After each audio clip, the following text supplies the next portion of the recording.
तो गाइस, मैं आपका दोस्त, आपका फंड एडवाइज़र, आपका डिस्ट्रीब्यूटर महारुद्र भोसले आप लोगों के लिए मैं लेके आया हूँ। जैसे थंबनेल में आपने देखा होगा कि लमसम करने का सही टाइम क्या होता है। तो लमसम करने का जो सही टाइम होता है, जब मार्केट गिरता है उसी टाइम हम लमसम करते हैं। अभी एग्जांपल के लिए हमने एक एचडीएफसी का स्मॉल कैप लिया है। अभी लमसम ज़्यादातर हम सजेस्ट करते हैं कि जब हमारा लॉन्ग टाइम है या लॉन्ग होराइजन है, जैसे मान लो कि हम किसी अ, लंबे गोल के लिए इन्वेस्ट कर रहे हैं, मतलब बच्चों की शादी है, बच्चों की एजुकेशन है, 10-12 साल है, तो हम ज़्यादा से ज़्यादा इन्वेस्ट करने की कोशिश करेंगे स्मॉल कैप में, क्योंकि लॉन्ग टर्म में स्मॉल कैप और मिड कैप जितना रिटर्न दे सकते हैं, वैसे हमारा लार्ज कैप या बैलेंस फंड हमें उतना रिटर्न नहीं दे सकता। तो हम स्मॉल कैप में इन्वेस्ट करने के लिए एक स्ट्रैटेजी बनाएँगे। जैसे मान लो कि जहाँ पे भी मार्केट गिरता है, वहाँ पे हम जितनी भी अमाउंट है हमारे पास, थोड़ी बहुत जो भी बची है, उसमें लमसम करने की कोशिश करेंगे। अभी लमसम करने का सही टाइम क्या होता है? जैसे मान लो कि ये कोई एसआईपी चल रही थी, एचडीएफसी स्मॉल कैप में, जैसे 2019 से चल रहा है, कोई भी बंदा कर रहा है, 2019 से कर रहा है, तो उसको 45 रुपीज़ की एनएवी, मतलब पहला जो उसने एसआईपी की, पहली एसआईपी में उसको 45 रुपीज़ का एनएवी मिला। तो उसको जो भी 45 रुपीज़ के उसके फंड के अकॉर्डिंग उसको यूनिट मिलेंगे। तो हम ये छोड़ देंगे। अभी जो एनएवी है, एनएवी के ऊपर हमारा डिपेंड करता है, जो हमारा वेल्थ है बढ़ रहा है, घट रहा है। ओके, जैसे हमारी एनएवी बढ़ेगी वैसे हमारी वेल्थ बढ़ेगी। ओके, तो जैसे एनएवी घटती है, जैसे 2019 से एनएवी घटते आ रही है, मतलब घट रही है, थोड़ी सी बढ़ रही है, घट रही, बढ़ रही है। ओके, साइडवेज में चल रहा है, हमारे यूनिट जो है अकुमुलेट हो रहे हैं। ओके, इस बीच में क्या होता है, 2020 में कोविड आ जाता है। ओके, कोविड के टाइम पे मार्केट एकदम धराशायी क्रैश हो जाता है। क्रैश हो जाता है, जैसे मान लो कि किसी बंदे ने 47 से इन्वेस्ट करते आ रहा है और वहाँ पे उसकी एनएवी 27 हो गई थी। मतलब यहाँ तक ये बंदा 48,000 इन्वेस्ट कर चुका था, 3,000 एसआईपी के हिसाब से। अगर ये बंदा 48,000 के उसके 32,000 बच जाते हैं, तो ये पैनिक हो जाता है। यहाँ पे पैनिक नहीं होना है। यहाँ पे हमें देखने वाली, समझने वाली बात है कि हमें यहाँ पे लमसम इन्वेस्ट करना है। जैसे मान लो कि इसने यहाँ पे 48,000 इन्वेस्ट कर चुका था। 48,000 अगर बंदे के पास है या उससे ज़्यादा है, तो वो उसको लमसम में कन्वर्ट कर सकता है। अगर जैसे देखा जाए, तो ये 27 रुपीज़ की एनएवी बाद में अभी जाके कितना हुआ है, इस एनएवी का प्राइस 128 रुपया। मतलब अभी भी मार्केट गिरा हुआ है। ये गिरे हुए मार्केट में ही मैं आपको बताने की कोशिश कर रहा हूँ। तो जब मार्केट हमारा ऊपर था, ऑल टाइम हाई पे था, तो यहाँ पे 161 की भी एनएवी थी उसकी। यहाँ पे जो उसकी इन्वेस्टेड अमाउंट थी 2,10,000 रुपये, और उसकी जो वैल्यू थी 5,38,000 रुपये थी। ओके, अभी इसको लमसम कैसे करते हैं? जैसे मान लो कि यहाँ पे हमें दिखाई दिया कि 27 है, यहाँ पे जो एनएवी मिली चौथे महीने में, जब कोविड आया था, अप्रैल महीने में 27 की एनएवी हो गई थी। हमारा तो कोई माइंडसेट नहीं होगा, या उस टाइम पे हम सोचेंगे नहीं इन्वेस्ट करने का। ठीक है, तो जून के बाद भी अगर हम 31 रुपीज से भी अगर कोई इन्वेस्टमेंट करते हैं,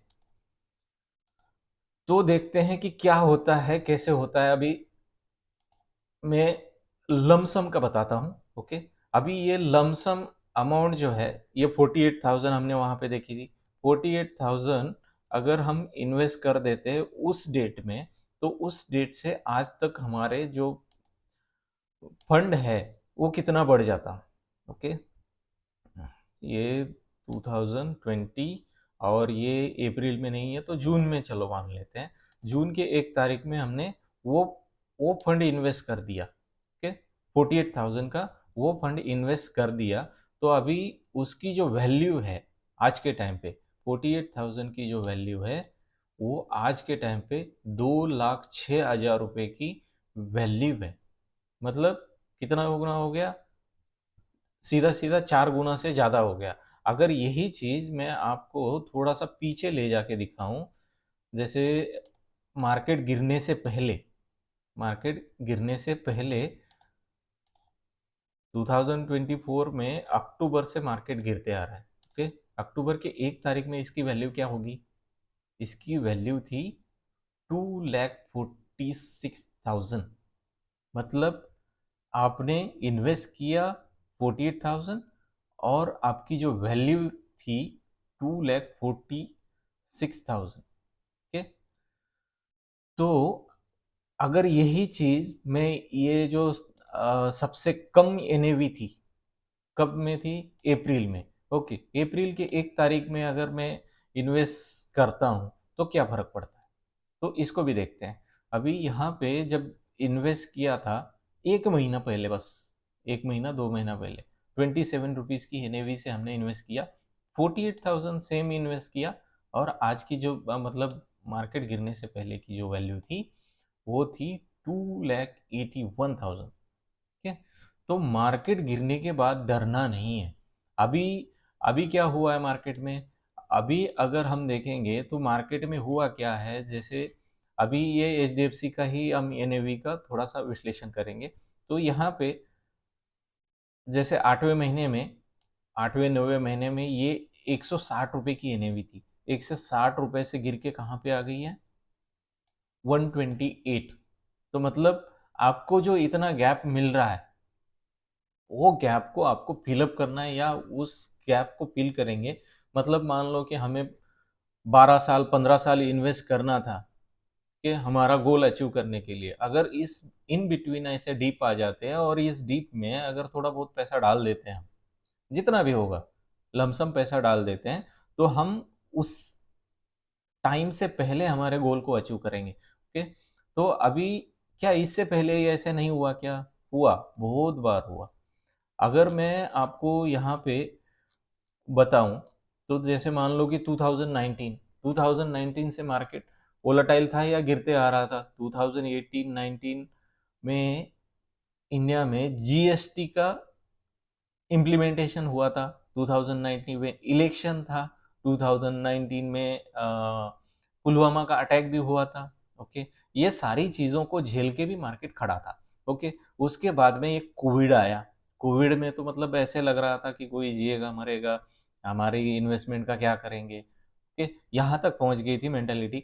ओके, यहाँ से भी मार्केट हमारा निकल आया। ओके, 2022 में क्या हुआ? 2022 में यूक्रेन रशिया वॉर शुरू हुआ। उस वॉर में भी हमें लगा कि चलो मार्केट गिर गया। गिर गया मतलब जैसे 2021 में हम 85 में भी थे। ओके, यहाँ पे एनएवी 85 थी। 85 से हम गिरते गिरते गिरते गिरते 70 पे भी आ गए, 79 पे भी आ गए। ओके, फिर वहां से हम उठे, फिर ऊपर चलने लगे, फिर 140 गए, 151 गए, 160 भी गए, 160 जाने के बाद फिर से हम नीचे आ रहे हैं।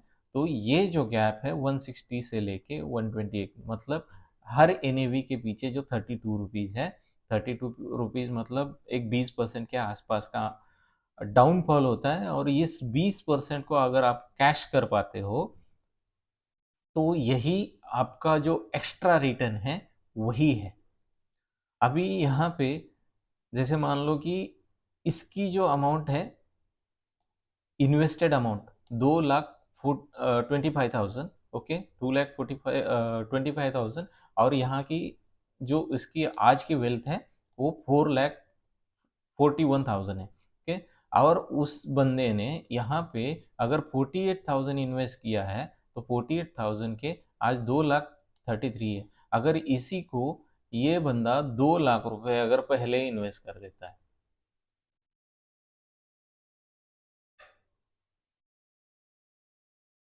28,000। ओके, ओके, चलो ठीक है, 2,80,000 रुपये मान के चलते हैं। तो इसका जो वैल्यूएशन होगा आज के टाइम पे, तो वो वैल्यूएशन होगा भाई 2,80,000 रुपये इन्वेस्ट किए, आज की जो वैल्यूएशन है वो 16 लाख रुपए है। मतलब आप पूरा टाइम एसआईपी करके भी इस अमाउंट को मीट नहीं कर पाओगे, राइट? तो इसके लिए लमसम जरूरी है। और लमसम कहाँ पे करनी चाहिए, कौन सा बेस्ट टाइम है? तो यही बेस्ट टाइम है भाई मेरे, लमसम अभी इसी मार्केट में करनी चाहिए। जहाँ पे मार्केट गिरा है आपका जो भी फंड हो, ये एचडीएफसी स्मॉल कैप मैंने एग्जाम्पल के लिए लिया था और एजुकेशनल पर्पस के लिए लिया था। मैंने कोई रिकमेंडेशन नहीं दिया है। ओके। और यहाँ पे मैंने जो समझाया आप लोगों को कि ये नेवी के ऊपर हमें देखना है कि भाई हमें करना क्या है, कैसे करना है। ओके। अभी जैसे ये नेवी के लिए मतलब एग्जाम्पल के लिए ये नहीं भी बताया मैंने कि यहाँ पे 27 हुआ था, हमने 44 से शुरू किया था, फिर 37 भी गया, 41 भी आया, फिर वहाँ से 80 गया, 80 से फिर नीचे आया, फिर 80 से 160 भी गया, 160 से फिर अभी 128 आया है। तो ऐसे हर गैप को आप कैश करोगे तो ही आपका रिटर्न अच्छा बनेगा। ओके। तो यही है लमसम करने का सही टाइम, और अभी लमसम करना स्टार्ट करें।